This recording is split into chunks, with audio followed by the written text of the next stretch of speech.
The piano's lament. In the heart of Vespera, a town suspended between memory and nightmare, Edward walked streets that seemed to bend beneath the weight of his guilt.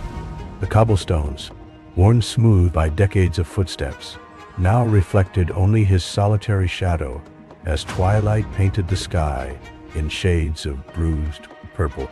The town had been beautiful once. He remembered that much.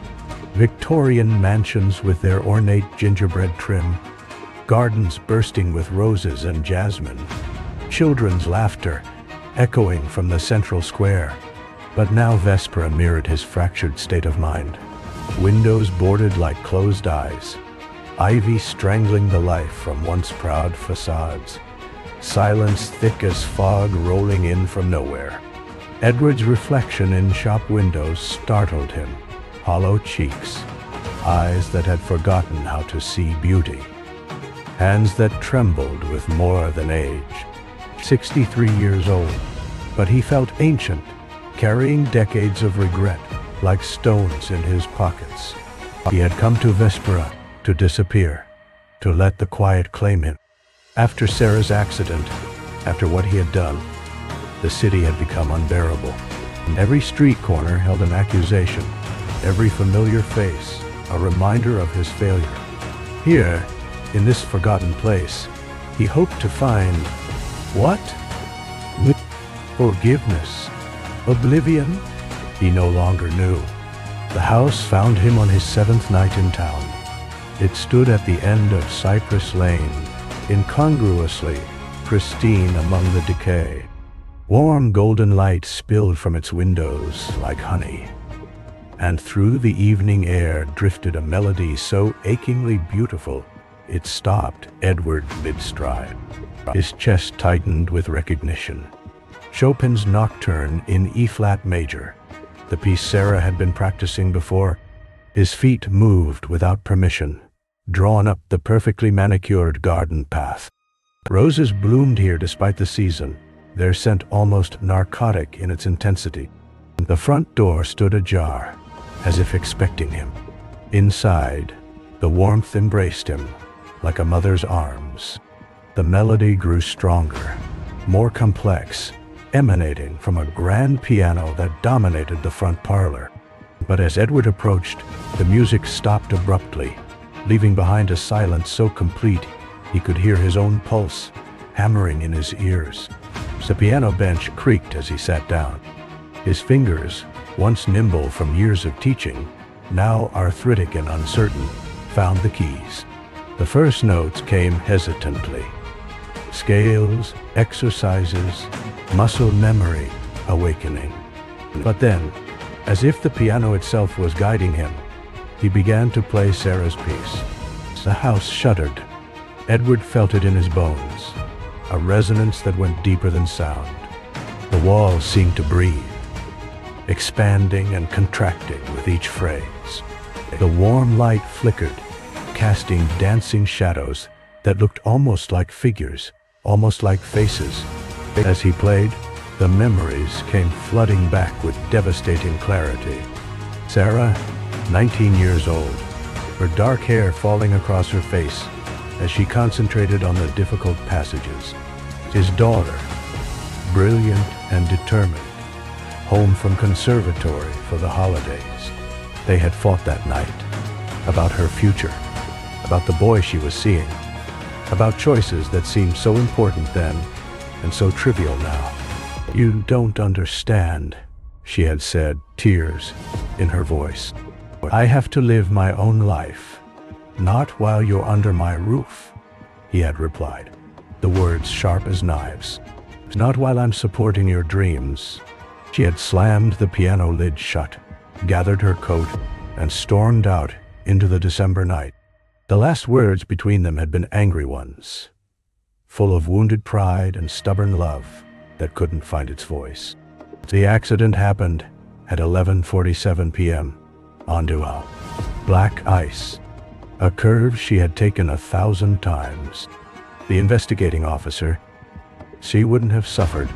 Edward's fingers found a minor key, the melody twisting into something darker, more desperate. The house responded, its walls seeming to close in slightly. The shadows on the walls took clearer shapes. A young woman at a piano, her face turned away in disappointment. "Sarah," he whispered, his voice cracking. The shadow turned, and for a moment he saw her face. Not as she had been in the morgue, peaceful and cold, but as she had looked that final night, heart, dark, angry, disappointed in the man who was supposed to love her unconditionally. "I'm sorry," Edward sobbed, his hands shaking on the keys. "I'm so sorry, sweetheart. I was scared. Scared of losing you. Scared you'd make the same mistakes I did. I never meant." The shadow moved closer, its form becoming more solid, more real. Sarah's face was pale as moonlight, her eyes pools of sorrow and accusation. "You never listened," she said, her voice like wind through autumn leaves. "You never trusted me to make my own choices." "I know," Edward wept. "I know, and I've paid for it every day since. I've lived in hell, Sarah. I destroyed our last moments together with my pride, my fear." The room grew colder, despite the warm light. Other shadows began to emerge from the corners. His ex-wife, Margaret, who had never forgiven him for Sarah's death. His brother, Tom, who had stopped calling after the funeral. The students who had looked at him with pity until he could no longer bear to teach. "This is where guilt lives," Sarah said, gesturing to the walls that now pressed closer, the room shrinking around him. "This is the house you built in your heart, beautiful on the outside, rotting within." Edward understood then. The Vespera, the house, the piano, all of it existed in the space between waking and sleeping, between memory and madness. He had conjured it from his grief, a purgatory of his own design. "How do I make it right?" he asked, desperately. Sarah's expression softened slightly. "You can't change what happened, Dad, but you can stop punishing yourself for being human. We both said things we didn't mean. We both let pride get in the way of love. I don't know how to forgive myself. Start with this." "What?" She gestured to the piano. "Play what you really feel. Not your guilt, not your regret. Play the love. Play the memories of teaching me my first scales, of Christmas mornings when we'd played duets, of the way my face lit up when I finally mastered a difficult piece." Edward's hands found the keys again, but this time he played differently. Instead of the tortured minor keys, he chose the bright major scales Sarah had loved as a child. He played for Elise, which she had performed at her first recital, beaming with pride. He played Mozart's Sonata in C, which they had played together as a duet. As he played the music of love rather than loss, the shadows began to soften. The walls stopped their oppressive advance. The light grew warm again, golden and forgiving. "That's better," Sarah said, and for the first time, she smiled. It was the smile he remembered, bright, forgiving, full of the love that had always existed beneath their arguments. "I love you, sweetheart," Edward said through his tears. "I always have. I always will. I know, Dad. I love you too." As the last notes faded, Sarah began to fade as well, but peacefully now, like morning mist touched by sunlight. "Live," she said, her voice growing distant. "Stop hiding in this place between worlds. There are still students who need to learn music, still beauty to be found in the world. My story ended, but yours doesn't have to." The room filled with dawn light, real light, streaming through windows that now showed a world outside.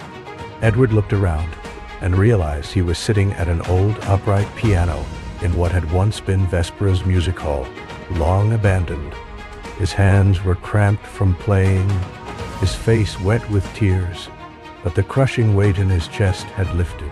Through the dusty windows, he could see the real Vespera, not the nightmare reflection of his guilt, but a small town that had seen better days, but still held hope.